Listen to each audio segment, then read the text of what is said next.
Добар криптоентузијасти, луди времења пред нас, значи буквално додека го правиме видео, веќе неколку пати се промени работите на пазарот во однос на нормално случувањата од аспект на геополитика.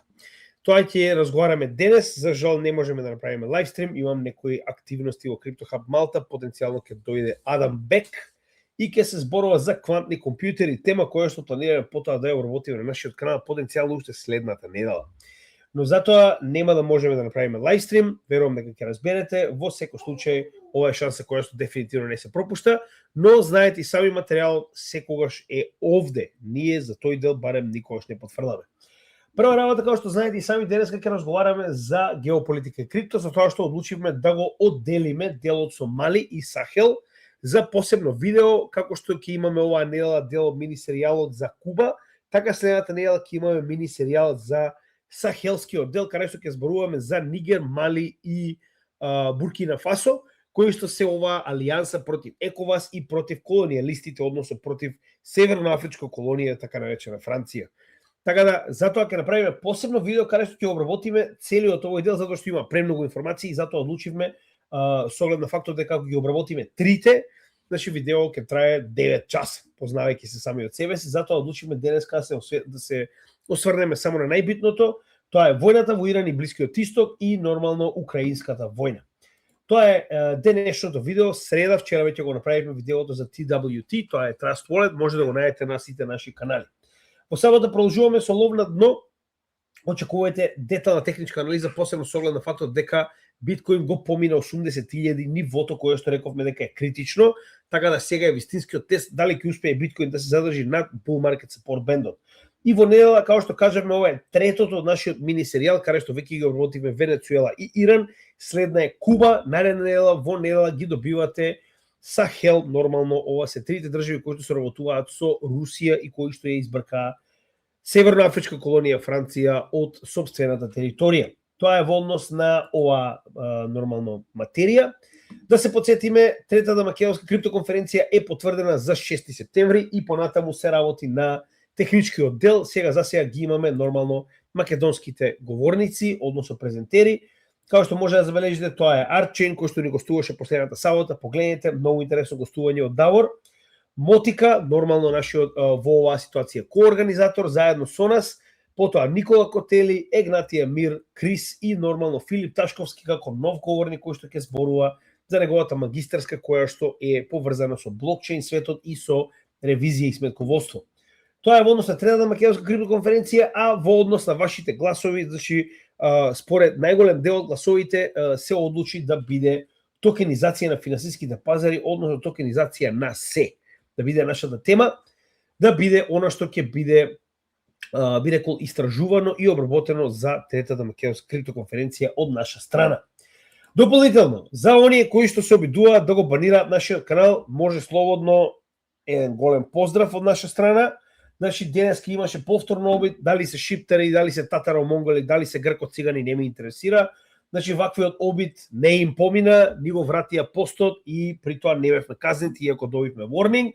И го постиравме уште еднаш и уште еднаш ќе напоменеме дали вие ќе успеете или не да добиеме warning, да не го избрише профилот, каналот, да се разбереме. Значи, нашата работа е моментално распределена на еден куп социјални мрежи, на еден куп канали. Ни по точка разно не може да спречите. Од друга страна, уште еднаш да напоменам. Значи, не постои сила која што ќе промени ово што јас сум го кажал, дека грко-цигани, татаро-монголи и шиптари нема да бидат дозволени на нашиот канал. Не постои нешто што ќе го промени ова. Се разбираме? Веднаш добиваат бан и веднаш се отстраните нивните коментари и содржини. Нема што да се разговара тука, дали се разбираме? Макар уште 10 луѓе да останат да огледаат мојот канал. Ова останува да биде од првото до последното видео правило на нашиот канал. И тоа е тоа. Македонци, друго, ако не ги почитуваат нашите правила, нема потреба да не гледаат. За овие три категории на стока, рековме дека нема место на нашиот канал и на нашата едукација. Продолжуваме понатаму Chain of Blocks Summit 20 до 22 мај, веќе е потврдено нашето учество. Ние сме дел од спикерите на овој настан, каде што ќе бидеме дел од нивниот буткемп, каде што ќе тренираме, би рекол, млади ентерпренери, млади газди кои што би нели учеле како да користат блокчейн во нивните компании. Потенцијално ќе бидам и судија на надпреварот на истите кои што ќе треба да креираат некаква интересна компанија поврзана со блокчейн. Останува да видиме, тоа ќе биде нешто што допрво ќе го дознаете. И за денеска, чисто како сума сумарум, прво ќе споделиме од каде се тоа потекнува. Ако се сеќавате, ова беше иницијалното примирие кое што беше одобрено од Орангутанус педофилиус, кое што требаше да донесе наводно целосен мир и на Иран му беше даден, ако се сеќавате, период до кој што мора да ги прифати на некој начин условите од Мурика. Да се потсетиме како тоа заврши, многу е битно, за да знаеме каде се тоа оди.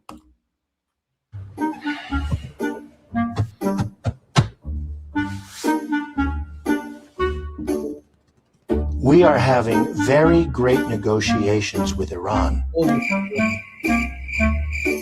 If Iran doesn't come to negotiate, we're going to bomb them. 2,000 years later.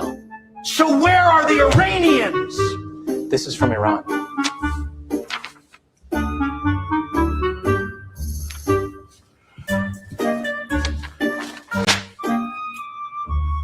All right. Then I will extend the ceasefire at Pakistan's request. Еде така, кога не ти одговара на прашањата, што преизвикаш? Па добро, тоа ќе го прошириме нашето примирие, ќе го продолжиме нашето примирие на барање на Пакистан.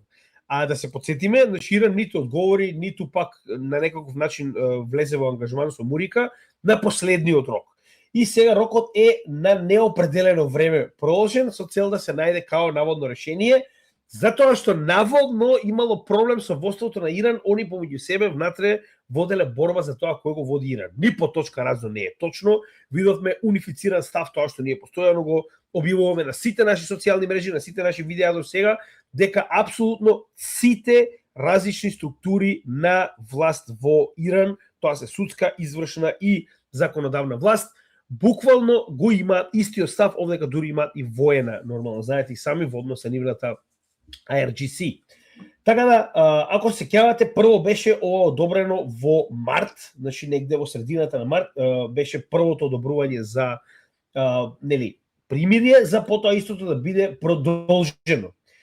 Со тоа што, ако се сеќавате, најголемиот проблем настана кога ова примирие кое што требаше да биде од двете страни прифатено, да бидат отстранети сите блокади на Хормус, не беше испочитувано од Трамп, односно истиот одлучи дека ќе задржи својата блокада на Хормус, која што нормално предизвика Иран да ја врати својата блокада, и сега наместо една, сега имаме две блокади на Хормус.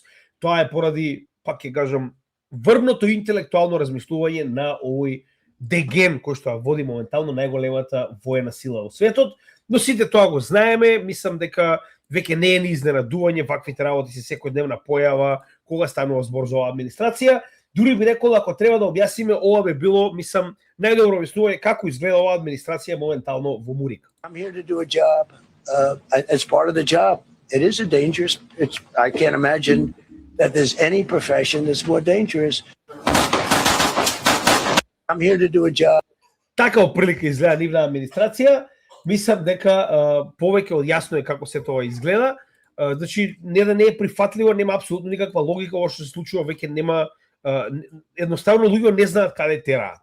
И да се потсетиме, следната брилијантна одлука беше да почнат да киднапираат бродови на Иран, кои што нормално Иран го направи истото. Значи, како што беа киднапирани бродови на Иран, така Иран го возврати тоа со цивилни бродови на MSC, на уште една компанија, кои што беа нормално киднапирани практично заедно со нивниот екипаж и донесени во пристаништата на Иран.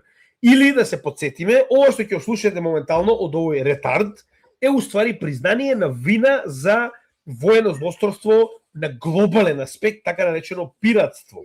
And one shot into the engine room, blew up the engine room, the ship stopped. They used tugboats, and then we landed on top of it. On top of everything else, we then land on top of it, and we took over the ship. We took over the cargo, took over the oil. A very profitable business. Who would have thought we were doing that? We're like pirates. We're sort of like pirates. Некој од негова администрација да му каже дека не се како пирати, туку се пирати. Значи, ова што моментално го прават е буквално пиратство, се разбираме. Значи, вие киднапирате бродови во меѓународни води, кои што се цивилни бродови, кои што никако не се поврзани со воените действија на Иран или војската на Иран, Така да целата оваа ситуација што моментално ја гледаме е без преседан воено злосторство. Имајте го во превид затоа што вакви изјави еден ден кога нема да бидете председник, може конечно да ве вратат таму каде што треба, тоа е во Хаг, каде што завршија сите славјански, се сеќавате, воени диктатори. Епа само за славјани ме посе издаја измислен Хаг. Очигледно за другие не важи тоа. Чисто да напоменеме. Но како и да е, ова што го слушате моментално од Трамп е токму тоа. Признание на вина. Значи, он признава дека прават воено злосторство. Сега, во текот на вчерашни, значи, знаете како, во 2 дена ние имаме 180 степени пресврт на секој неколку часови. Значи, апсолутно лудило. Пред само еден ден беше најавено овој некако си проект Слобода, со кој што наводно сега војската на Мурика ќе ги, пазете сега, нема да прави ескорт на бродовите, значи нема да ги заштитува како што поминуваат низ Теснецот, затоа што ако дојдат во Теснецот ќе бидат нормално потонати, туку наводно ќе ги водела и ќе им кажува како да успеат да поминат низ Теснецот Хормус. Значи ова е како да ви објаснам бајка, значи мижи насам да ти баам, како беше мојаветот, само вие одете и не се секирајте, ние ќе ве заштитуваме. Наводно идејата е да се користат капацитетите на Обединетите арапски емирати, флотата која што е поставена 3000 километри подалеку од бреговите на Иран и на Хормускиот Теснец, и на тој начин овие две, би рекол, сили да ги заштитуваат. Пазете сега, ова е најдобриот дел. Бродовите кои што треба да поминат на 30 километри од територијата на Иран. Екстремно паметно, со оглед на фактот идејата е да се натераат бродовите кои што сакаат да излезат од овој Теснец, да го направат тоа на, како што може да забележите и вие, на јужниот дел од Теснецот, кој што е поблиску до Оман и кој што треба да представува територијални води на Оман и Обединетите арапски емирати. Со тоа што, ако се сеќавате, значи во претходните скици кои што беа представени, Иран јасно кажа дека овој дел е миниран. Така да ова што го прави Мурика е крајно, како да ви кажам, значи надвор од сите нормали на здрав разум. Значи ја немам што да кажам за ова. Како и да е, значи наводно успеале да поминат неколку бродови, мада јас се сомневам дека тоа е така и сега ќе покажеме зошто. Пак ќе напоменам, Америка нема муда да дојде и лично да ги води бродовите, да ги заштитува, тука ги заштитува од овде. Значи од таму 3000 километри оддалечена од бреговите, она ги заштитува бродовите кои што минаат низ Хормус.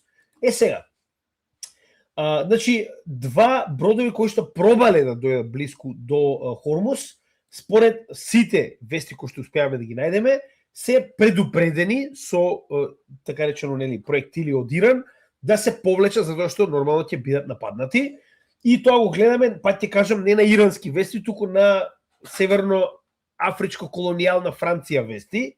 Тоа што пак ќе напоменам, значи ова мене ми е сосема веродостојно, повеќе различни агенции го потврдија. Значи дека Америка и понатаму не може ниту да се приближи на овој Теснец. Уште ќе напоменам, јас и понатаму очекувам дека ова што го прави Америка е со цел Иран да нападне цивилни бродови и на тој начин Америка да има уште повеќе причини за да ги убеди овие држави на чии што се бродовите да пратат своја флота и да на некој начин направи коалиција против Иран.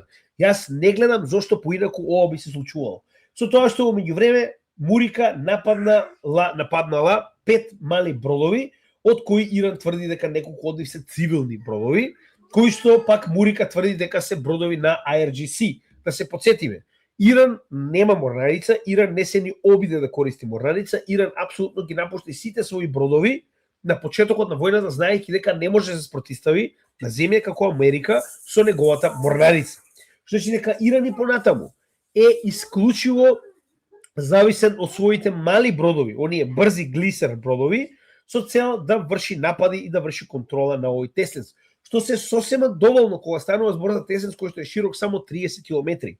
И затоа Америка не може да направи апсолутно ништо. Дури да успеала да потоне неколку бродови, тоа го видовме од нивните стручњаци, неколку пати покажува на нашиот канал, дека Иран има илјадници вакви бродови. Ви ги покажавме тунелите кои што се наоѓаат на крајбрежјето на целиот овој Теснец, полни со вакви бродови, со нормално мини и со, така речено, би рекол, муниција, се што е потребно за истите да оперираат во овој Теснец. Значи дека Америка ни по точка раздор нема начин како може да влезе во овој тесенс и да го спроведе ова обезбедување, би рекол, на бродовите. Сега, зошто е ова толку битно? Еве зошто е битно. Еден од овие бродови кој што се приближил е и јужнокорејскиот број, како и да се нарекува, кој што превезува карго. Тоа е Наму, се нарекува бродов. Зошто е ова толку битно? Затоа што истиот е погоден од проектил од Иран. Односно тоа што Иран се закани дека ќе го направи, го прави.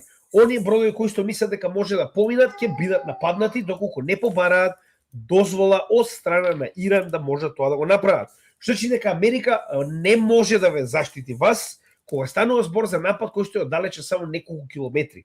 Посебно кога станува збор за ваков тип на бродови кои што се екстремно бавни, екстремно скапи, екстремно опасни затоа што се преполни со нафта. Ајде во оваа ситуација станува збор за било каков тип на превоз што не е нафта, но поголемиот дел од нив се носачи на нафта. И во исто време се наоѓаат апсолутно неподвижни практично во овој дел кога се наоѓаат на најтесниот дел на тесенсот. Така да никој не може да ги одбрани. Во исто време имавме уште една интересно случување, а тоа е нападот на Фуџеира. Зошто е ова толку битно? Фуџеира представува град во Обединетите арапски емирати, кој што се користи за да се надмине оваа блокада на Хормус. Како го прават тоа? Ќе го покажеме малку подоцна, но меѓувреме ова што гледате моментално е уствари како што може да забележите, ова е пристаништето и така речена рафинерија која се наоѓа во исто време на овој град кој што се наоѓа надвор од тесенсот Хормус. Сега ќе покажеме зошто е ова толку битно. Значи нападот не е случаен, јас сум сигурен дека не е случаен. Значи идејата е да се практично неутрализира во оваа ситуација пристаништето кое што Обединетите арапски го користат за да можат да така речено изнесуваат нафта надвор од тесенсот. Повелете да видите како изгледа. За жал, поради некоја причина, денеска нешто не е во ред со мапата која што користиме, тоа е Хормус Тракер. Ако се сеќавате, ова е практично островот, полуостровот, каде што ова што гледате е уствари значи цевководот, нафтоводот на Обединетите арапски емирати, кој што поминува преко тесенсот на другата страна на пристаништето Фуџеира, каде што, како што може да забележиме, голем дел од производството на Обединетите арапски емирати успеваат. Значи тоа е 1,5 милиони барели на ден успеваат да ги пренесат на другата страна. Како тоа изгледа? Погледнете и сами, еве Фуџеира и еве ги Обединетите арапски емирати. Значи они буквално со овој нафтовод ги пренесуваат своите произведени количини на нафта во ова пристаниште и овдека практично ги товара на носачи и ги изнесуваат надвор, како што можеме да забележиме, надвор од тесенсот Хормус. Тоа е поентата, тоа е она што моментално се обидуваат да го направат и до сега им успеваше. Гледаме дека сега веќе нема да им успева. Сега, само ова што е најбитно во случајот е дека ниту една компанија за осигурување нема да ви дозволи да го осигурувате вашиот брод кај нив во случај да сакате да поминете сега низ тесенсот, затоа што е екстремно опасно. Погледнете го ова.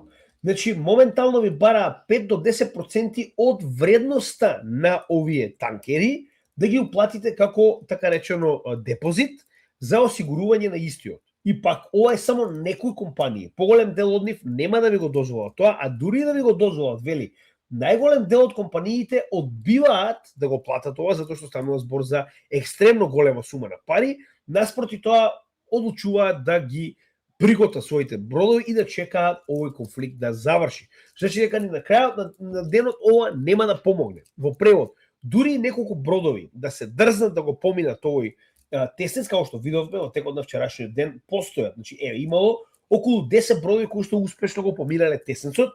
Колку од ова се бродови кои што наводно Америка ги спасила со водење низ тесенсот, колку од нив се дозволени од Иран, останува да видиме, не знам, но пак ќе напоменам 10 наспроти 138 кои што поминувале во средна вредност, зборуваме во нормални денови, е огромна разлика. Сега, пак ќе напоменам, ниту еден брод нема да се дрзне да го мине овој тесенс доколку тоа не е дозволено од двете страни, доколку нема запирање на моменталните активности од страна на Иран и на Мурика. Така да, ова што моментално Мурика го прави е само очаен обид да се намали вредноста на нафтата на пазарите, затоа што веќе немаат извор. Значи, немаат што да прават, Иран не ги прифаќа ниту еден од нивните услови, Америка нема капацитети да го отвори овој тесенс, не е тоа дали вас се допаѓа или не, тоа е реалност и го гледаме. Ако има до сега капацитети, ќе го отвореа овој тесенс. Од друга страна, колку пати до сега Орангутанус педофилиус кажа дека Иран нема морнарица. Ако нема морнарица, зошто не дојдеш да го отвориш тесенсот? Колку пати кажа дека 90% од капацитетите за производство на проектили и дронови се уништени? Зошто не дојдеш да го отвориш тесенсот? Ако е така, дека веќе немале проектили, немале дронови, немале војска, наводно имало внатрешна граѓанска војна, се бореле помеѓу себе за превласт. Во ред, тогаш еве помини. Донеси ја војската и ослободи го тесенсот. Нели, дозволи да поминат сите овие цивилни бродови. Ако е така. Изгледа не е, а? Во меѓувреме, денеска излезе изјава од уште еден ретард, овој бивши, значи ова е нус производ, копиле на колонијалисти, да се подсетиме, ова е пола конквистадор, пола домороден индијанец од Куба, кој што сега глуми колонијалист. Слушајте што има да каже он за целата оваа ситуација и колку е сето ова веќе смешно. Сега наеднаш ова уствари било втора војна, ова не било првата војна. The operation is over. Epic Fury, as the president notified Congress, we're done with that stage of it. Okay, we're now on to this project of freedom. Okay. The operation, Epic Fury, is concluded. We achieved the objectives of that operation. I'm not going to... Памтете го сега ова. Вика, председател Трамп јасно кажа на Конгресот, вика дека операцијата, вика Epic Fury е завршена, вика, тоа беше нели војната против Иран. Вика, ние успеавме. Сега ова е многу битно. Да ги исполниме сите цели на таа операција. Ќе погледнеме кои цели ги исполниле, затоа што нормално веќе ништо не се верува, мислам не дека некогаш ме верувале, али сега уште помалку со оваа администрација, значи апсолутно ништо од тоа што ќе го исполнеа не го исполнија, ќе го напоменеме тоа малку подоцна, но во меѓувреме слушајте што планираат сега. We're not cheering for an additional situation to occur. We would prefer the path of peace. What the president would prefer is a deal. He would prefer to sit down, work out a memorandum of understanding for future negotiations that touches on all the key topics that have to be addressed, a full opening of the strait so the world can get back to normal. He preferred that be negotiated through the route that Steve and Jared have been working and that all of us have been supporting. Ева га сега, прва работа, наводно они барале преговарање. Прво, Иран бара преговарање уште од самиот почеток. До сега 3 пати ги напаѓате. Преговарање барале они. Втора работа, Иран јасно кажа дека преговарање со евреи нема да има. Джеред Кушнер и тоа другото другарче на Трамп, кои што му се фамилиарни пријатели и фамилија, значи очигледно веќе нема да помине. Луѓе јасно кажа, не може да се преговара со нив. Ќе го донесете заменик председател ако сакате да преговарате. Очигледно ги разбира. Втора битна работа. Ајде да се подсетиме кои се тие цели кои што Америка наводно ги исполнила. Посебно за тоа северџаните дома кои што уште навиваат за некаква си моќна Америка.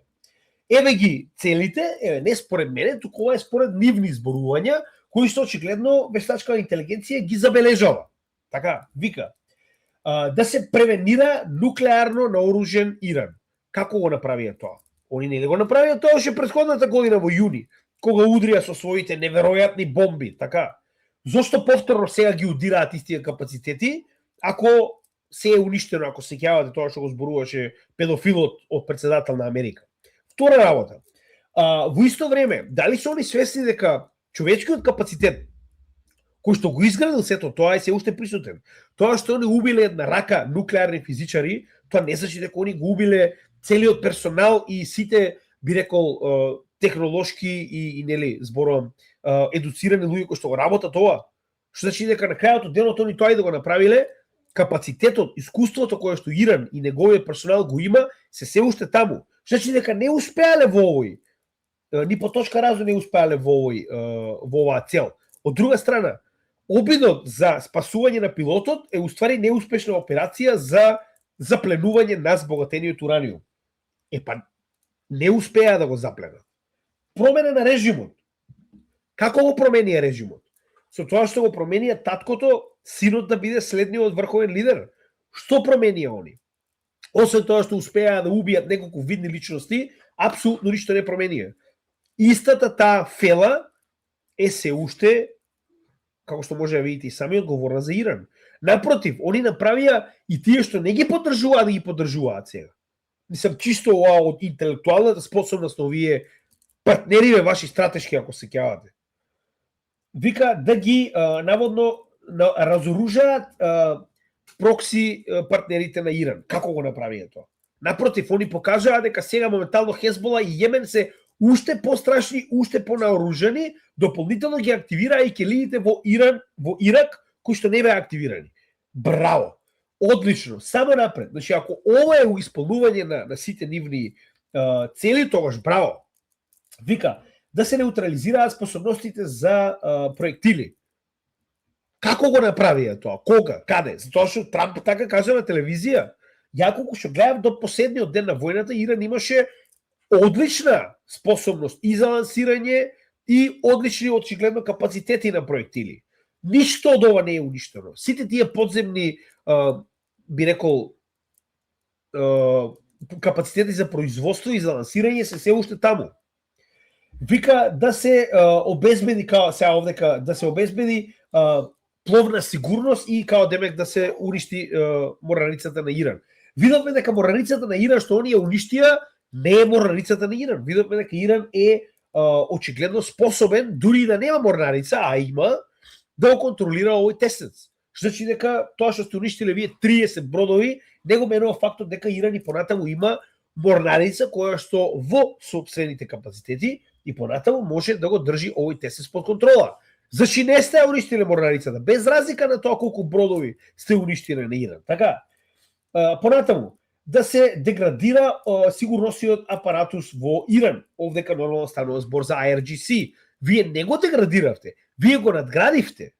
Затоа што сега и оние кои што биле против него ќе го поддржат. Дополнително ќе му се приклучат за одбрана на државата. Како е тоа ослободување на државата со нејзино бомбардирање? Значи, кои се тие прозападни идиотизми кои што моментално се шират? Немам зборови. И сега шо видавме ние, што од овие 6 главни цели исполнето? Апсолутно ништо. Апсолутно ништо. Што значи дека они ниту една од целите за војна не успеа да ги исполнат. Во текот на вчерашниот ден имаме ситуација, добивме некаква изјава од највисоките муриканци дека има преговори кои што наводно треба да врват со плод и наводно се тоа ќе биде завршено, но да се потсетиме последниот пат кога тоа се случи, истиот овој орангутанус излажа за тоа што е договорено и како е договорено и затоа видовме повторување на блокадата на Хормуз.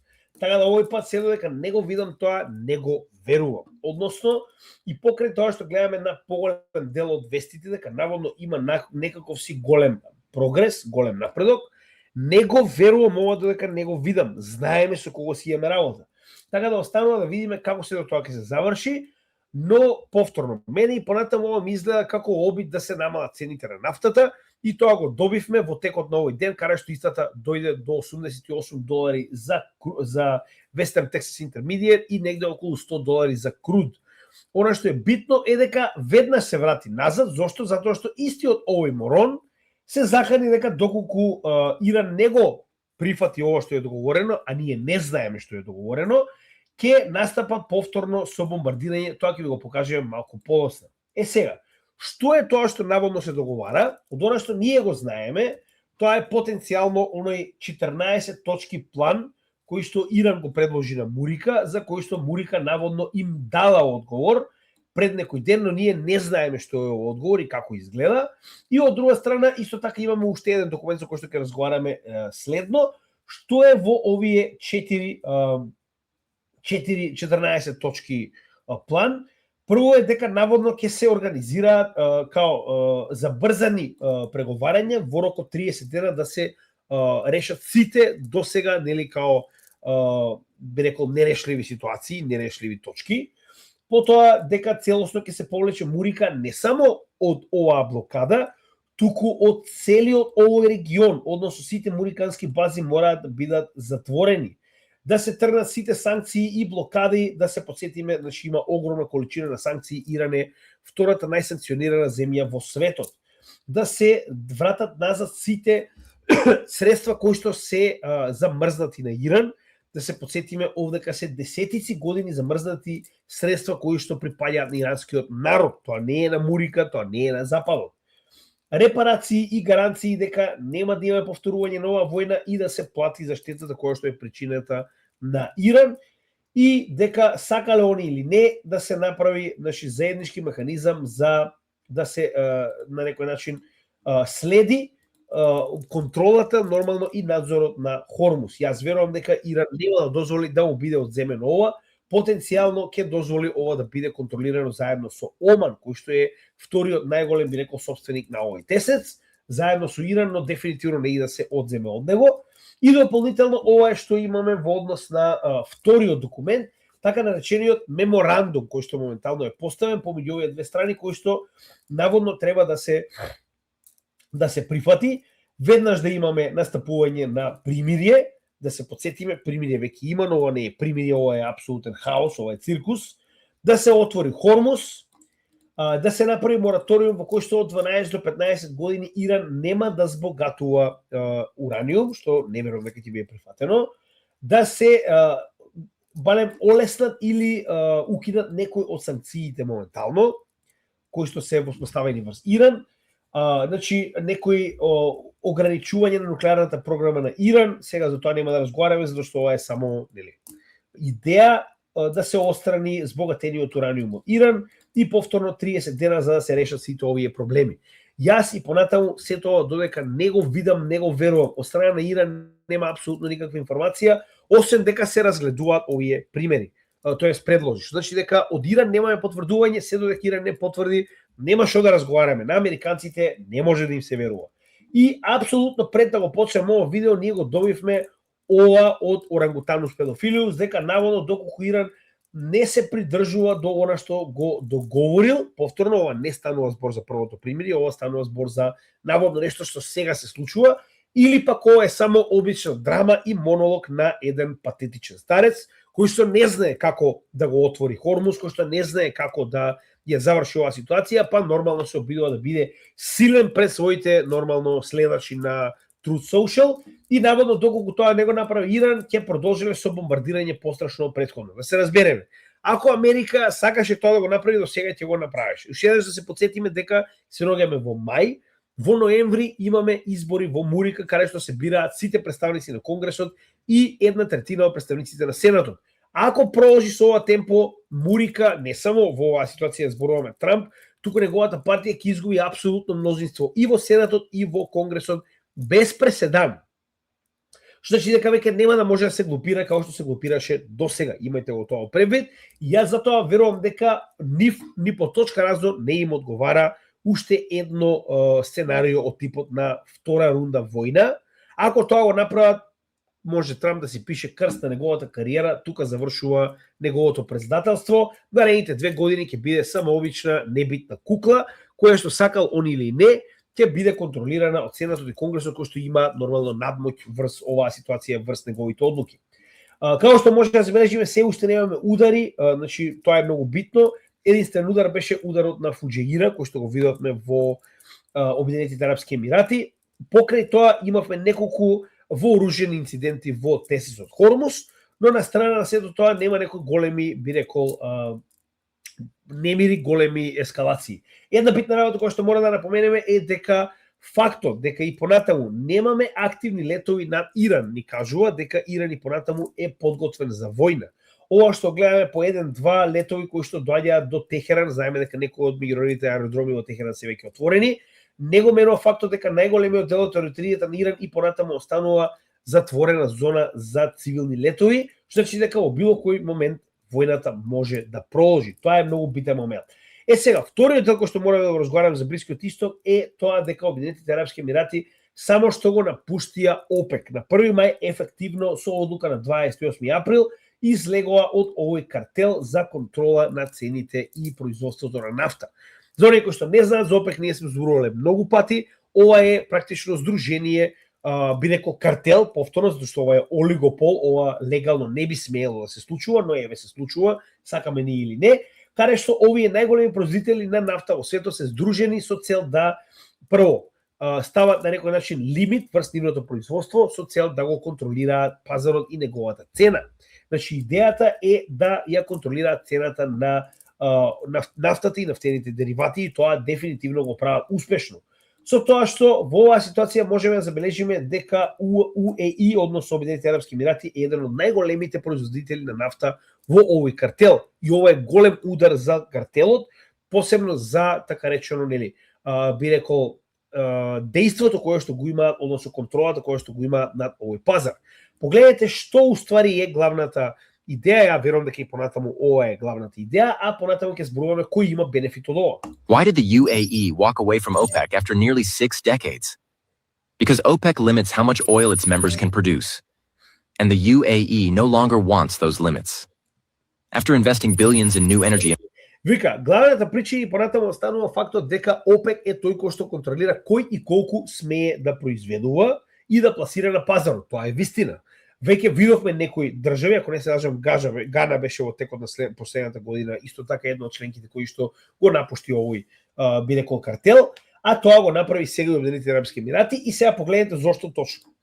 Infrastructure, the UAE has dramatically expanded its production capacity. But under OPEC quotas, it couldn't fully use that capacity. By leaving OPEC, the UAE gains complete control over its oil output and pricing strategy.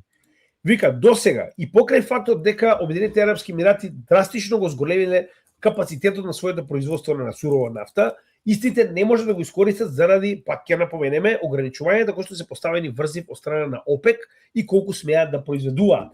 Вика, откако го излегуваат од овој сојуз, можеме да видиме дека ќе можат целосно да го искористат овој капацитет, да го зголема своето производство нормално и да тргуваат по цени кои што нормално ќе можат они сами да ги определат, нема тоа да мора да го прават во согласно со ОПЕК. That means production could eventually rise from roughly 3 million barrels per day to as much as 5 million barrels per day, allowing Abu Dhabi to maximize returns on its massive investments. Значи, моменталниот капацитет на Обединетите арапски емирати е негде околу 3 милиони барели на ден сурова нафта, а сега може да достигне и неверојатни 5 милиони барели. Ова е многу битно и ќе погледнеме како тоа изгледа во однос на останатите производители. Once Hormuz fully reopens, this added flexibility could reshape global oil markets and potentially challenge OPEC's ability to control prices. Why did the...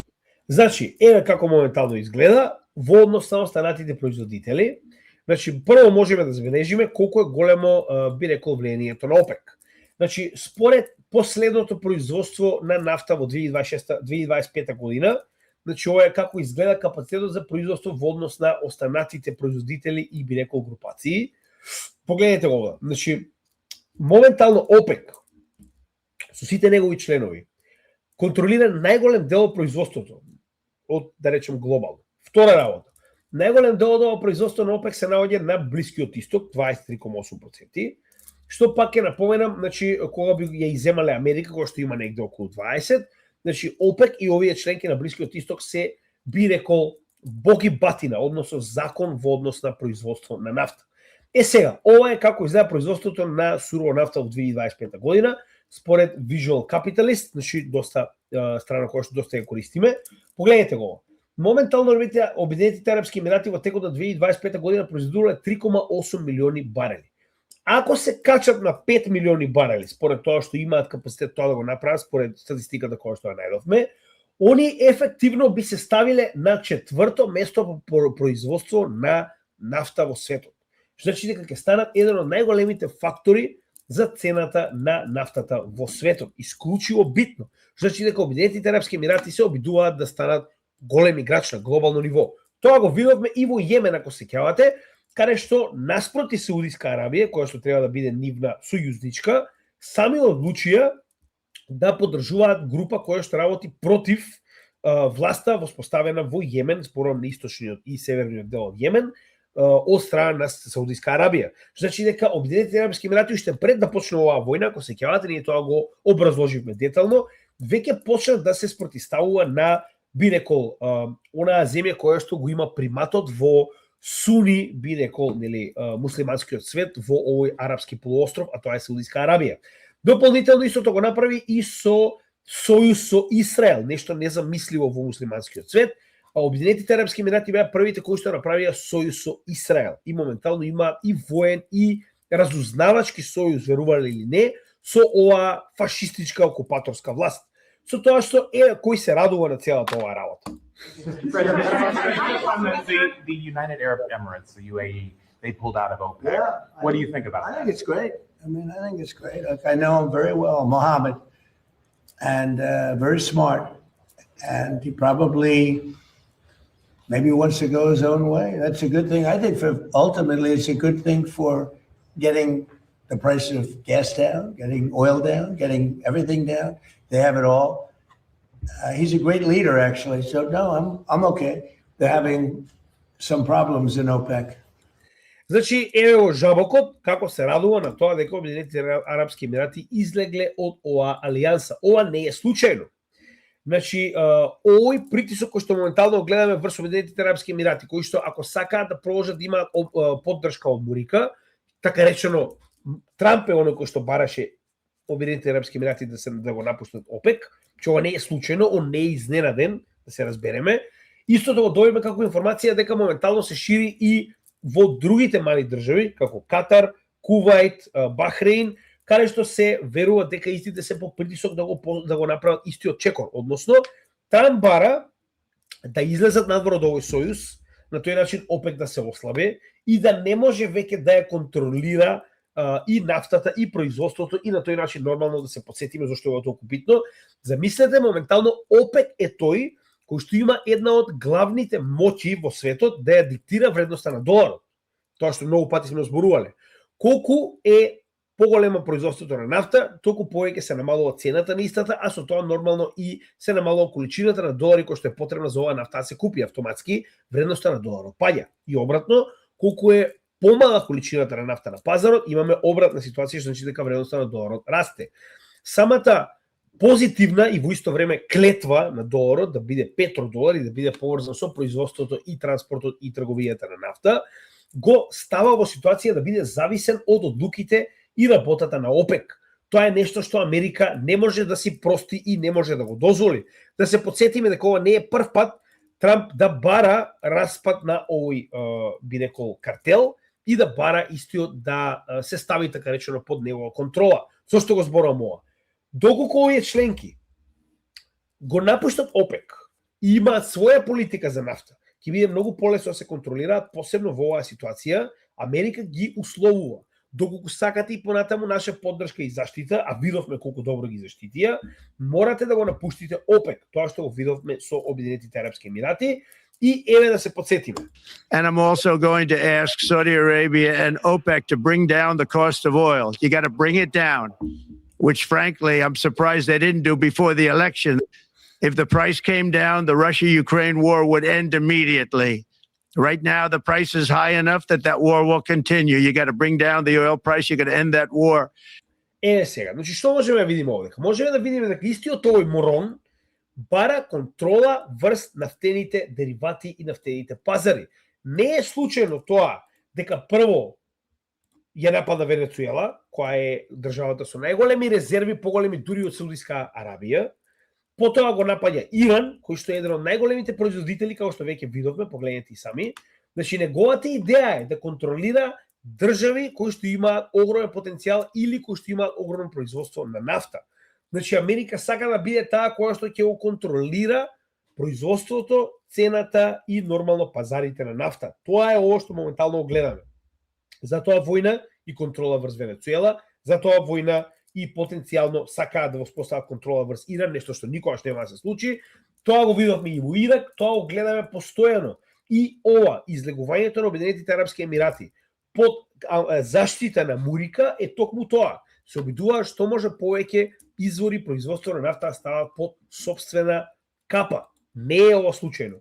И ОПЕК плюс заради излегувањето на Обединетите Арапски Емирати ја зголемува количината на производство на нафта.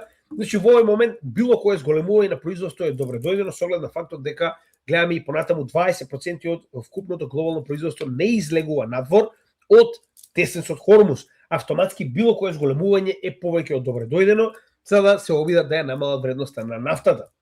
Но пак ќе напоменам, вредноста на нафтата, иако зависи од количината на производство, зависи и од тоа колку долго ќе биде затворен овој тесенец. Тоа е нешто што не можеме да го избегнеме. Сега, тоа е последниот дел кој што ќе разговараме, а тоа е Либан и посебно Јужен Либан. Односно, ако се сеќавате, требаше да има примирие ваму, сеќавате? Да. Ај вака сега, гледате овдека да има некакви напади, гледате овдека да има нешто паднато, ова што гледате овде е територијата на Израел. Нема ниту еден напад.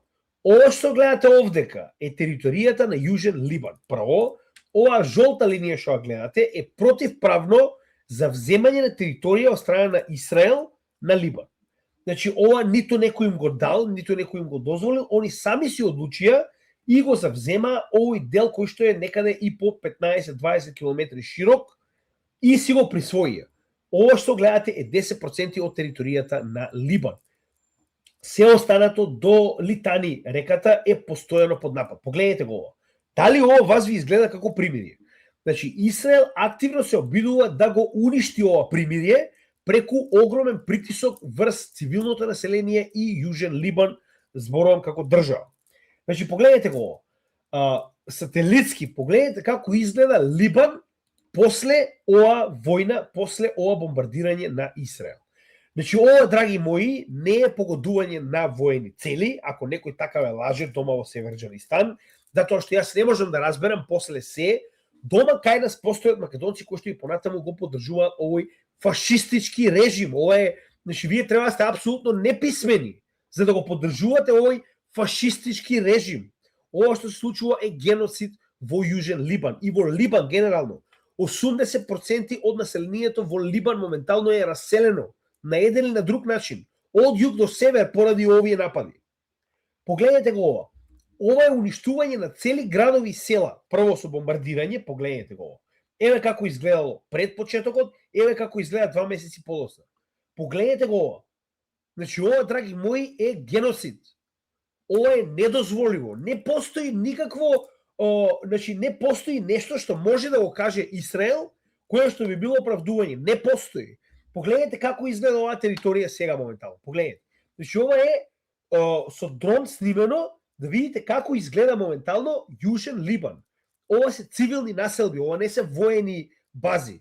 Ова што гледате моментално е целосно уништување на апсолутно се што постои во Јужен Либан.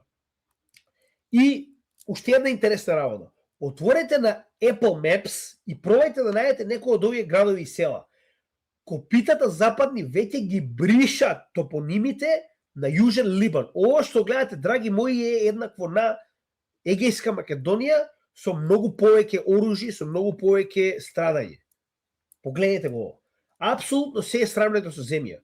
И западните џукели веднаш го оправдуваат тоа и веднаш ги бришат топонимите, за да нема никаков доказ кога Израел ќе одлучи да ги припои овие територии. Ова се вашите стратешки партнери, драги мои. Чисто за северџаниве дома кои што се гордеат со нивното членство во НАТО.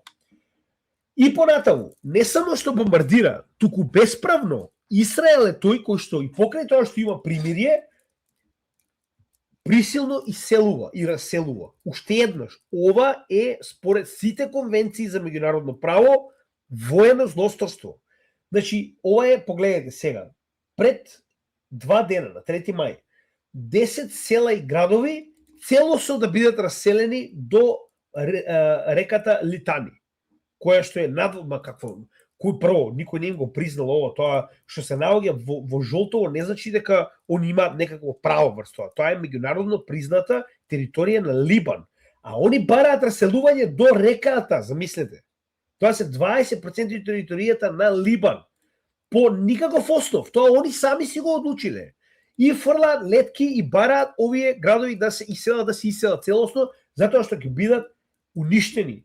Еве ви ги Human Rights Watch вели, ваквите наредби за раселување на овие градови и села представуваат воено злосторство. Не е можен, туку е воено злосторство. Нема тука може, се разбереме. Ова е само заради тоа што они не смеат да кажат директно дека ова представува воено злосторство, затоа што се уште не е докажано на суд. Е докажано со милион примери до сега. Присилно раселување на население е воено злосторство, точка. И нема тука што се зборува повеќе. Од април 26 до мај 6. Ова се 10 дена од кога трае ова примирие. Погледнете колку градови и села е побарано да се раселат. Погледнете го. Ова се сите градови и села кои што досега им е побарано да се иселат, едноставно да го напуштат своето огниште, родно огниште. Тоа се вашите партнери.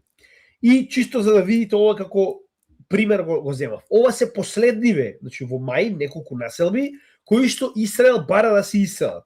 Дури и оваа жолта зона која што никој не им дозволи да ја направат, која што е 10% во територијата на Либан, погледнете колку далеко се наоѓаат населбите кои што они бараат да се иселат за да бидат уништени. Повторно, за да бидат уништени, они доаѓаат и ги уништуваат овие населби.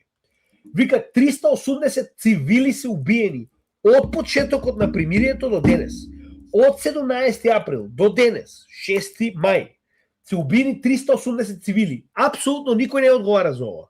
Ги нема нигде овие западниве џукели и расплескувачи на фекалии и така наречени медиуми, домашниве медиуми да ви кажат дека и понатаму Израел убива цивили и во Либан и во Газа, иако има примирие некакво си. Ова, драги мои, е притисок војната да проложи. А ако тоа не е доволно, погледнете го ова. Значи, ова е демолирање на цели квартови, градови, села. Погледнете го ова. Е како вашите партнери во Либан демолираат цели квартови, цели села. Значи, се што е цивилно, се обидуваат да уништат за да не дозволат, погледнете го ова, за да не дозволат либанците да се вратат назад на собствена територија. Значи, како е тоа, кажете ми вие нормално, погледнете го ова. Ова е уништување на цели градови. Како е ова, кажете ми вие мене, заштита? Која е оваа заштита? Од што се заштитуваат они? Значи, они ги уништуваат сите цивилни објекти во градови и села со цел да не се дозволи и да нема каде населението да се врати, за да може повторно нормално да ги изгради овие градови и села, кои што се нивни. Значи, ова се градови и села на Либан. Ова не е на Израел. Ова не е дозволиво. Не може вака да се браните. Значи, не може вие да дојдете на туѓа територија и да уништувате цели градови и села. Значи, тоа не е дозволиво. И не е битно кој ви дал вас наводно некаква си дозвола или дека тоа вие сте си одлучиле. Еве како изгледа. Ова се 6 различни градови во Либан, кои што сега, во последниве неколку денови се уништени. Без никаква дозвола. 360 цивили се убиени при овие контролирани демолирање. Значи, кој им дозволил на израелците во да го прават?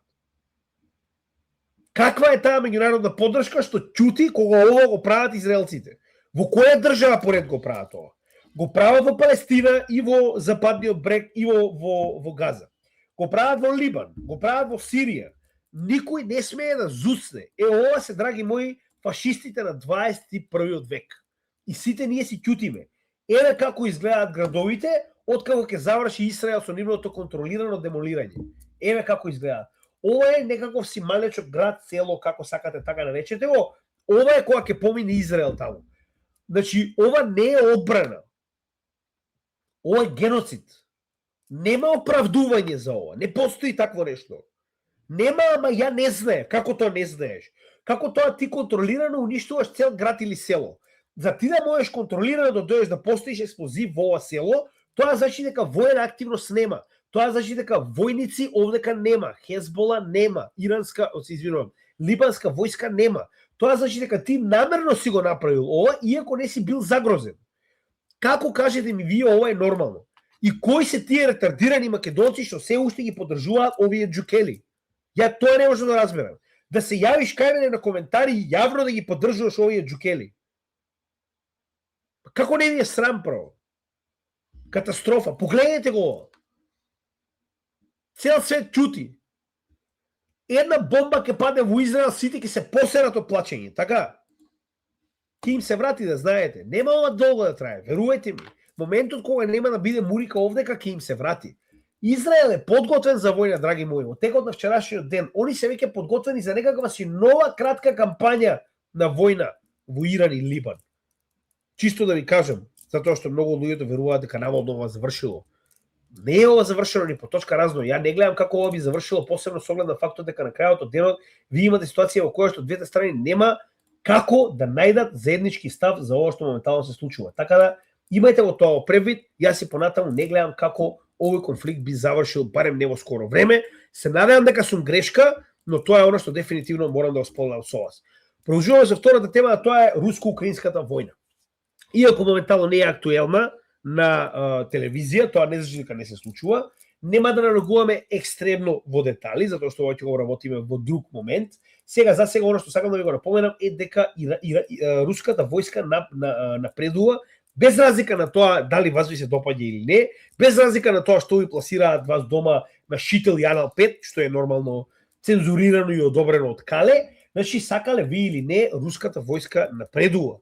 И ова нормално на штета на Гејропа, која што не може да си замисли дека ова се случува. Значи 2 мај 2026 година ова што го гледате моментално е од Institute for the Study of War, кој што е дел од НАТО и вашите нели одбранбен сојуз, како сакате да наречете го, касапски. Значи да ви покажам според овој да речам од западна страна направен извештај, не е ова на Москва, не е ова на Пекинг, како изгледа моментално. Ова е колку километри и прво, колку километри напреднале, а колку километри успеале да инфилтрира. Што нормално се две различни категории. И можеме да видиме дека над сега нормално ноември, декември, јануари над 300-400 би рекол километри по месец и инфилтрирани и завземени, за да имаме забавување во февруари, март и април. Како и зошто останува да видиме, според еден од каналите кој што го следиме, кој што навистина се разбира ова, тоа е History, како беше, знаете, за оној канал кој што прави анализа на воените полиња, може да го најдете кај нас на видеата постојано како еден од примерите. Значи, истиот каже дека ова што гледаме моментално како затише е потенцијално значи, нели, ротација на трупи, нели, носење на муниција и така натаму пред потенцијален уште поголем удар во текот на пролета 2026 година, останува да видиме, но она што може да го забележиме, погледнете, имаме напредок апсолутно на целиот дел од фронтот. Значи, овие кругови што ги гледате овдека е напредок на целиот дел од фронтот, со тоа што ние постепено ќе објасниме. Првиот дел е Суми и Харкив, чисто да го погледнете ова на главната мапа. Значи, станува збор за овие делови, каде што имаме Харкив и Суми област се моментално под, така речено, нова офанзива, каде што, според, пак ќе кажам, мапите на овој НАТО Вазалски институт, може да забележиме дека има напредоци ова жолта, да речем, територија, се напредоците кои што ги има направено русите во овој период, така речено од почетокот на оваа година, кон Суми. Исто така можеме да видиме во целиот регион, каде што ги имаме Суми и Харкив, во целиот регион имаме напредок, значи во одредени места, каде што вториот на Харкив, кој што е вториот по големина град во Украина, Волчанск, кој што беше, така речено, оспорен уште од почетокот на 2024 година, според овие мапи е конечно завземен од русите, тоа е најголемиот град во северниот дел на границата со Русија. Сега останува да видиме како тоа изгледа, но гледаме дека е потврдено. Односно, гледаме дека не само ние, туку и западниве, нели, посебно еве Северна Афричка колонија Франција, потврдуваат дека се очекува пролетна офанзива на Русија. Останува да видиме како тоа изгледа, но истата треба да биде околу овој Fortress Belt. Зошто е тоа така? Затоа што на крајот на денот главната цел на Русија е завземање на овие 4 републики, односно Луганска, Донецка, Запоришка и Херсонска. Со тоа што нив им фали овој дел од Луганската и Донецката област, тоест Луганската е целосно завземена, Донецката е она која што треба да ја дозавземат, така речено според нивните би рекол, нели, воени цели на оваа воена операција. И сега што вели овдека? Ќе имаме напредок кон овие фортрес градови. Зошто е тоа така? Значи тоа се градови кои што досега представува на некој начин незамисливо нешто да бидат завземени. Пред тоа, ако се ќе истото го зборува и за Бахмут, истото го зборува и за Торецк, истото го зборува и за Покровск, но сето тоа падна. Сега истото го зборува и за Краматорск и Славјанск, кои што се двата последни големи градови до границата на Луганската област. Со тоа што можеме да забележиме? Можеме да забележиме дека се во офанзива. Сега, значи, истото е и на втор медиум, Русија ја лансираше својата пролетна офанзива, не оди добро, значи они зборуваат дека не оди добро од 2022 година, ама нели, мапите зборуваат нешто поинаку. Еве како не оди добро, значи имаме напредок апсолутно по целиот фронт, каде што еве ги двата градови, Словјанск и Краматорск, а имаме напредок и кон другите, со тоа што они веќе влегоа и во Днипропетровската област, која што е надвор од нивните иницијални планови, но кажаа затоа што Украина се опира, ќе завземеме оваа територија како тампон зона, која може да го прават тоа израелците, очигледно може да го прават тоа и русите, не дека е оправдување, но ви кажувам на која логика моментално ова оди. И сега погледнете, Константинивка е град кој што беше целосно опколен во текот на крајот на 2025 година. Гледаме дека половина од овој град веќе е во рацете на Русија.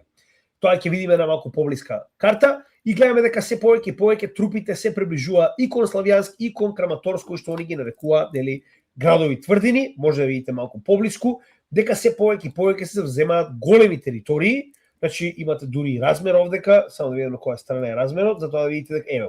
Значи ова се 10 километри, значи дека ова се некои 2-3-4 километри низ целиот овој дел кој што моментално е напреднал за руската војска и Константинивка, како што може да забележите, дека половина од истата е веќе завземена. Што значи дека очигледно можеме да видиме дека Украина нема капацитет да може да брани целата оваа територија, не е веќе прашање на оружје, туку е прашање на луѓе.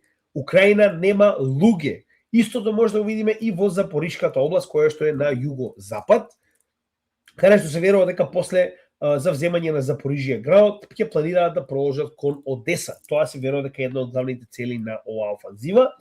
Сега, една работа која што може да забележиме е дека Украина моментално се обидува со нивните герила тактики да на некој начин го оспори и го намали производството на нафта, кој што е еден од главните извори за така речено финансирање на Русија и руската армија, со тоа што можеме да видиме дека на балтичките пристаништа на север Украина со дронови успеа да нападне одредени капацитети, првенствено нападната нуклеарна централа, што е надвор од памет, но еве, значи украинците им е дозволено, ако тоа го направат русите, замислете што ќе биде тогаш. Значи еве можеме да видиме, тоа е Приморск, значи сега ќе видиме и мапа, за тоа како изгледаат овие северни пристаништа на Русија кои што се нападнати и да видиме дали е тоа воопште возможно. Зошто? Тоа значи дека некој им дозволил, односно балтичките држави во оваа ситуација, Литванија, Летонија и Естонија, кои што се на северната граница на Украина и чие што територија мора да биде искористена за овие дронови да можат физички да прелетаат до северниот дел на Русија и овие балтички пристаништа и нуклеарни централи, тоа значи дека овие држави активно дозволиле на Украина да ги користи нивните територии, односно воздушен простор. Мада они велат, не, ние немаме никакво мешање со тоа. За потоа, погледнете го ова. Истите овие, нели, не знам како да ги наречам, како да ви обяснам. Значи, постојано зборувате дека Русија може да ви направи инвазија, а дозволувате на Украина да прави што сака. И сега наеднаш ние не бевме, се промени во Естонија, препорачуваме на Украина да користи други коридори и воени простори, да не ги користи нашите. Нели не бевте вие? Нели вие не дозволивте? Како сега наеднаш се промени ова во не летете преку нашата територија, така? И Русија предупредува дека доколку балтичките држави понатаму дозволуваат Украина да ги користи овие воздушни простори за напад, дефинитивно ќе добијат соодветен одговор, а верувам дека тој одговор нема да сакаат да го добијат, но останува да видиме. Ова дефинитивно мириса на потенцијално проширување на војната, да се надеваме дека тоа нема да се случи, иако во овие ситуации видиме дека Русија е доста прибрана, значи оние ако сакаат до сега ќе ги нападнат сите овие држави кои што ја пумпаат Украина со оружје, до сега тоа не го направија. Значи ако ништо друго, барем еден нормален возрастен имаме во собата. Ова се двете пристаништа кои што се нападнати, тоа се Приморск и Уст-Луга, каде што гледаме дека е намалено производството и тоа значително, овдека негде околу 30%, овдека негде околу 90% е намалено производството и така речено транспортот преку овие пристаништа и рафинерии. Сега, ова е мапата каде што можеме јасно да видиме еве територијата на Украина, така, а еве го пристаништето кое што е ударено Приморск. Кажете ми, како е возможно Украина да го нападне ова пристаниште ако не летала преку овие држави? Тоа значи дека единствен начин на Украина да ги нападне овие пристаништа е да искористи територијата на Полска, Литванија, Летонија, Естонија, за да може да стигне до ова пристаниште и да го нападне со дронови. Затоа што во спротивно и во Белорусија и во Русија овие дронови нема да може да прелетаат преку целата оваа територија и да успеат да нормално удрат во Приморск. За разлика од тоа гледаме дека и длабоко во Москва, како што длабоко во Русија, како што може да забележите, се удрени одредени капацитети за производство и транспорт на нафта. Така да ова дефинитивно е очигледно направено со умешност, значи секоја чест за тој дел, но ова дефинитивно е направено со помош на балтичките држави, така да не верувам дека ова ќе помине уште еднаш. Како и да е, значи можеме да видиме дека и понатаму Западот се надева дека ова ќе ги намали капацитетите или производството на нафта во Русија, да видиме дали е тоа така. Значи ова што гледате овдека е Center for Research on Energy and Clean Air, што значи дека е меѓународна, како што можеме да видиме, агенција која што до 13 април направила одредени налогања, да речем, на тоа што се случува со производството во Русија. Значи во последните 14, сега ова е на некој начин од така речено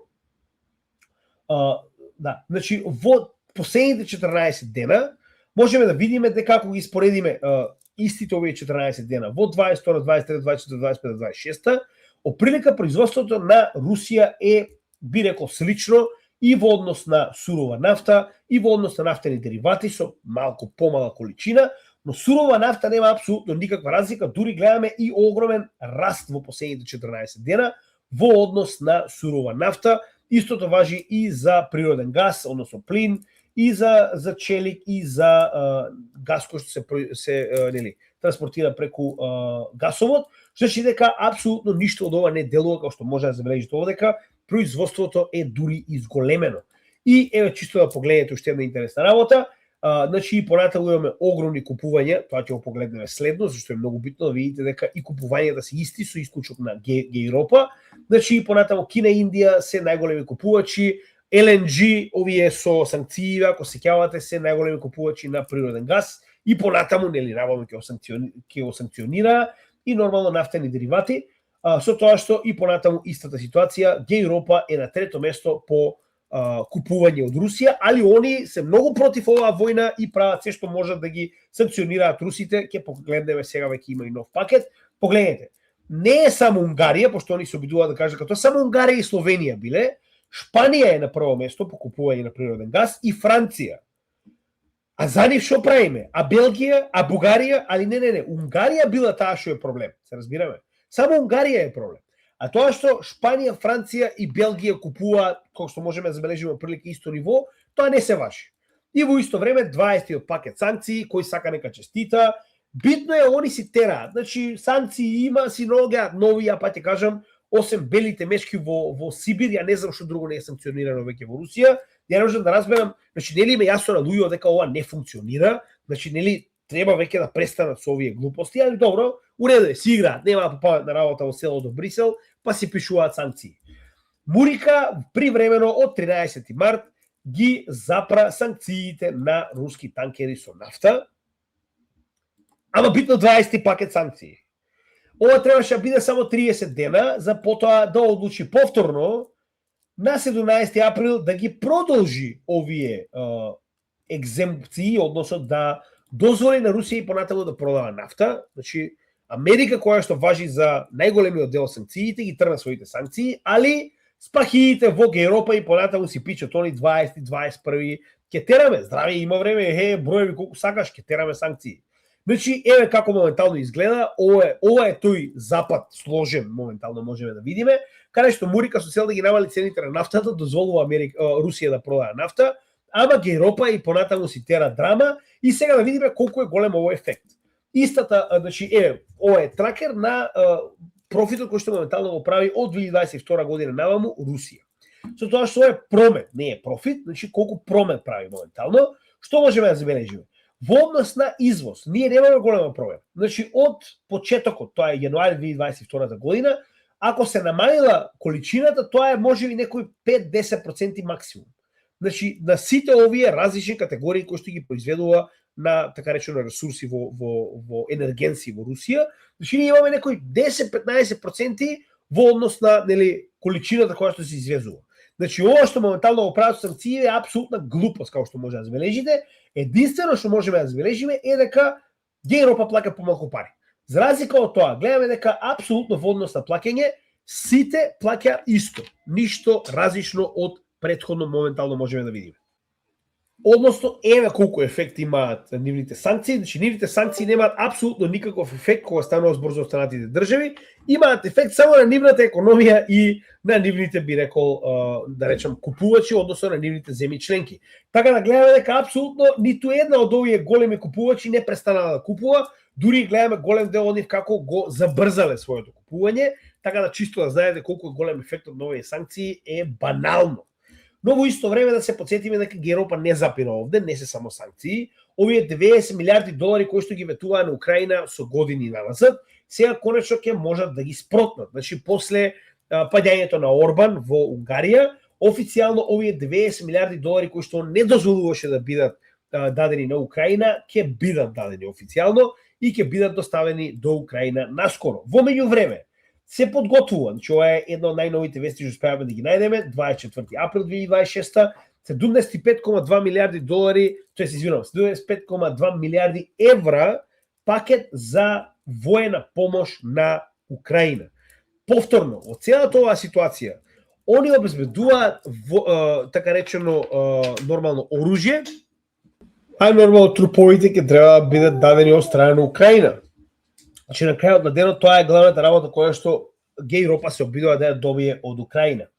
И како што можеме да забележиме, значи не е овде се, значи покрај цивилна, покрај воена помош, затоа што Америка целосно го остапи овој дел на Украина, можеме да видиме дека се развиваат веќе стратешки партнерства каде што со Украина се обидуваат да обезбедат некакви си, би рекол, нели, иновативни центри, првенствено второ производство, во оваа ситуација станува збор за дронови, со оглед на фактот дека Украина го има искуството, што очигледно го нема Европа. Значи, ние активно видовме како моментално Украина со неколку специјалисти успеа во една од вежбите на НАТО целосно да ги порази сите овие НАТО тренирани водови, што значи дека навистина има потребно ова што го има Украина како практично, нели, искуство, и ќе видиме дека Европа ефективно се спрема за војна со Русија, тоа што постојано го зборуваме. Значи, колку украински војници до сега се починати, затоа што, нели, оваа помош војна која што доаѓа некој треба да искористи за војна со Русија. Значи, можеме да забележиме, да не зборуваме за проценките на Украина, кои што се смешни, според проценки на различни центри, меѓу кои BBC, Center for Strategic and International Studies, кој што го погледнавме на самиот почеток, значи негде од 100 до 140.000 потврдени, BBC вели 200.000, а дополнителни 500 до 600.000 кои што се моментално или повредени, или се моментално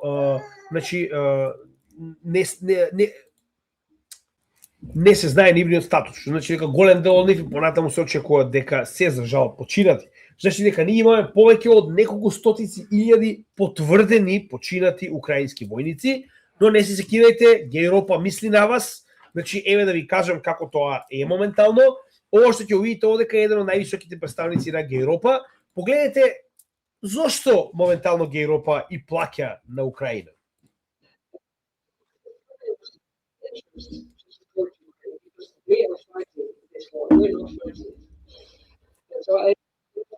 Вика, огромен наш интерес е да ја поддржиме Украина во оваа војна, затоа што оние водат оваа војна, не ние. Слушате го сега најбитниот дел.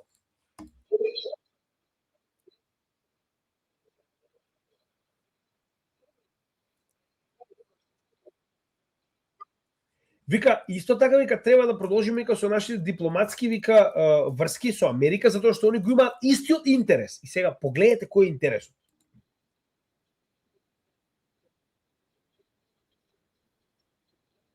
Уште еднаш. Украина е многу ефтин начин за Русија да не може да се заканува на Европа и на Мурика. Само да ви потврдам уште еднаш. Што сте вие за НАТО, вклучувајќи ги домашните северџани? Вие сте обично топовско месо.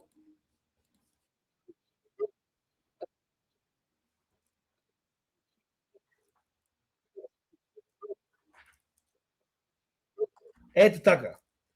На сите оние кои што моментално се гордеат со тоа колку се моментално, нели, дел од НАТО, се извинувам за жал, видеото не беше пуштено како што треба. Веднаш ќе опустиме уште еднаш, посебно овој дел последниот. Како што веќе кажав, значи да видите кои се вашите партнери. Because they have the same interest. In a way, of course, supporting Ukraine is a very cheap way to make sure that Russia, with this regime, is not a threat to the NATO alliance. Ете така. Значи, Украина и поддршката на овие војници е многу ефтин начин за да ја држат Русија подалеку од НАТО и од Европа. Чисто да знаете. Readiness 2030, тоа е план кој што се развива моментално од нашата кокошка шекерка, која што е втор човек на НАТО, заедно со останатите европејци, каде што 800 милиарди долари се инвестирани во овој безбедносен буџет кој што треба да го зголеми производството за одбрана, да помогне во тренирање на трупи, да направи се што е потребно за, погледнете го сега, ова е најбитниот дел, да ја подготви Европа за војна со Русија во следните 5 години. Значи, нема веќе наоколу, ама ние... Не. Значи, Европа активно се подготвува за војна со Русија во следните 5 години. И јасно можеме да видиме дека Европа поддржува било каков тип на планови и надграби како што е ова украинска алијанса на дронови, каде што бара од државите околу Украина да се приклучат да произведуваат, да доставуваат дронови до Украина. Значи, еве како моментално изгледа Европа, драги мои, воен сојуз. И за оние кои што не ме веруваат во тоа што го зборувам, погледнете го ова. Вели, Германија суспендира било какво долгорочно излегување надвор на мажи до 45 години кои што се воено способни. Дополнително, ако го прочитате овој артикл, ќе видите дека било кој маж кој што е воено способен од Германија, треба да добие специјална дозвола од бившата нацистичка армија на Швабистан, доколку сака да ја напушти Германија. Поради било која причина. Не, пошто тоа само ние си замислуваме дека наводно Европа се спрема за војна. Што правиме со овој момент? Каде што Германија моментално на своите демократски, граѓани не им дозволува да ја напуштат истата заради тоа што потенцијално може да има војна. Така. Во исто време се потсетиме дека не цветаат ружи во НАТО. When we need them to allow us to use their military bases, their answer is no. Then why are we in NATO? You have to ask that question. Why do we have billions and billions of dollars, hundreds of billions of dollars, over the years, trillions of dollars, and all these American forces stationed in the region? If we can only use, in our time of need, we're not going to be allowed to use those bases. Значи, моментално, секретарот на Мурика вели, затоа што не ни дозволи да ја користиме базите во кои што ние плаќаме огромни количини на пари и имаме своја војска, кога нас ни се потребни, вика тогаш која е поента да ги плаќаме овие пари и да имаме оваа војска во овие бази, нормално станува збор за нивните бази во Европа, тогаш која е поентата да го правиме ова? So I think there's no doubt, unfortunately, after this conflict is concluded, we are going to have to re-examine that relationship. We're going to have to re-examine the value of NATO and that alliance for our country. Ultimately, that's a decision for the president to make, and he'll have to make it. When we need them to allow us to use their military bases, their answer is no. Then why are we in NATO? You have to ask that question. Why do we have billions and billions of dollars, hundreds of billions of dollars? Значи, моментално вели, откако ќе заврши војната во Иран, се очекува целиот овој сојуз да биде редефиниран, односно да се види дали воопшто ќе останат во НАТО, копитава од Мурика. Па ти кажам, тоа што успеа да го направи Трамп за НАТО, не може предходните 5 руски председатели да го направат. Значи, браво, ала вера. Само така напред продолжи, мислам дека барем за овој дел, перфекција. Да не забораваме дека исто така пред само еден месец Трамп повторно се закани дека ќе го преземе Гренланд. Со оглед на фактот дека НАТО не му го даде тоа што го бараше, ако се потсетиме дека пред само неколку дена повторно го повтори истото. Значи, ова е на 9 април, значи иако е пред еден месец, идејата е иста, дека постојано се повторува истиот момент. Чим НАТО не го прави тоа што ние го бараме, тогаш ние ќе си го земеме Гренланд. Значи дека кога оваа војна потенцијално ќе заврши, тоа нема да биде се. Односно, допрва ќе видиме ескалација која што ќе се прошири на Куба, а потенцијално веднаш потоа и на Гренланд. И за жал денеска нема да има време да го обработиме видеото за Сейхел, пак ќе напоменам, ова е дел од, би рекол, пустината во Сахара, во Африка, која што моментално е под масивен напад на исламистички, би рекол, терористички организации. Као што може да забележите, еве како моментално изгледаат нападите во сите овие земји кои што одлучија да ја избркаат Франција пред само една година. Тоа се Нигер, Мали и Буркина Фасо. И како што може да забележите, терористичките напади се само кај нив. Значи, како што може да забележите, нема во овие земји доле, нема во Мавританија, нема во Алжир, туку сите се наоѓаат само во овие земји кои што одлучија да ја избркаат Северна Афричка колонија, така наречена Франција, од нивната територија. Така да за ова, во наредниот викенд, во недела, ќе направиме посебно видео каде што ќе разговараме за тоа како Северна Афричка колонија Франција, заедно со Гејропа, заедно со Мурика, врши финансиска опресија врз овие три држави, кои се одлучија да ги избркаат своите колонијални господари и да пробаат да станат држава сама за себе. Така да за тоа малку повеќе во наредниот викенд. Се надам дека ви се допаднало што го работевме. На крајот пак ќе напоменам, ако не сте, поддржете да станете дел од нашата Patreon заедница и со оваа мала би рекол членарина ќе ни помогнете да можеме да одржиме и прошириме нашата работа. Дополнително како привилегија добивате пристап до нашите чатови каде што може да разговарате заедно со нас, да ги споделувате вашите анализи и да едноставно биете дел од нашата заедница. Имате пристап до овие директни пораки со кои што може да комуницирате директно со нас, значи ние одговараме на вашите прашања еднаш дневно. Имате пристап до овие офлайн видеа кои што прво ги доставуваме до нашата Patreon заедница, а потоа и на нашите канали. И дополнително еднаш месечно имаме посебен лајвстрим, тоа е лајвстримот за Patreon заедницата, каде што одговараме на сите ваши прашања во живо. Дополнително, доколку сакате да го направите ова членство на годишно ниво, само следете инструкциите на овој постер и пратете ни мејл на cryptogemedia@gmail.com. Кажете ни во која криптовалута ви одговара, нормално ние ќе ви пратиме адреса. Ова се цените за годишно членство со 30% попуст од оно што би го пратиле на Patreon, би го платиле на Patreon, а дополнително на истиот мејл ќе ви пратиме линк до годишно членство на нашиот канал. Ви благодарам како и секогаш, се гледаме во следното видео. Поздрав од малиот техничар, Криптогемиџија и топлата Малта. Добар ден.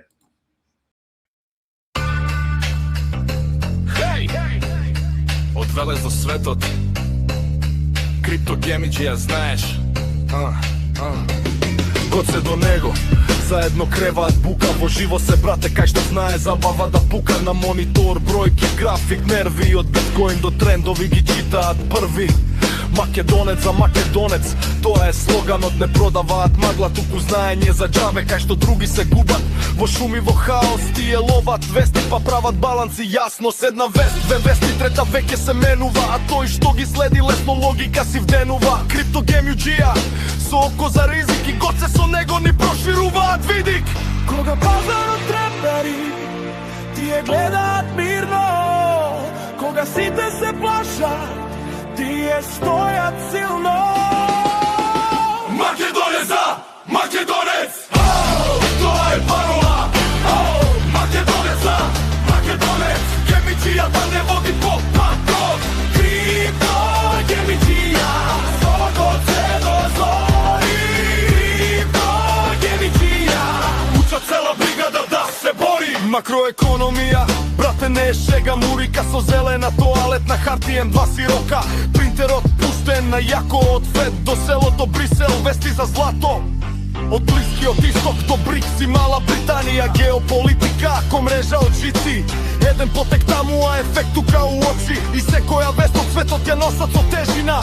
Не е само кликбејт, туку слика и длабочина. Не паѓаат на фейк њуз, туку се следат сите страни. Ако имате против гемиџијата, на темата ве кани. Кога пазарот трепери, тие гледаат мирно. Кога сите се плашат, тие стојат силно. Македонеца, македонец, тоа е парола. Македонеца, македонец, со год се до последен стици факт. Гемиџијата не води по вистинскиот пат. До утрински часови не знаат за доста. Се рокаат теми за крипто и мокта. Од шема до шема, од график до график, се на македонски јазик. Македонеца, македонец, тоа е парола. Македонеца, македонец, со год се до последен стици факт. Гемиџијата не води по вистинскиот пат. Крипто светот врти, ама ние сме будни. Гемитрија тера, а фактите се судни.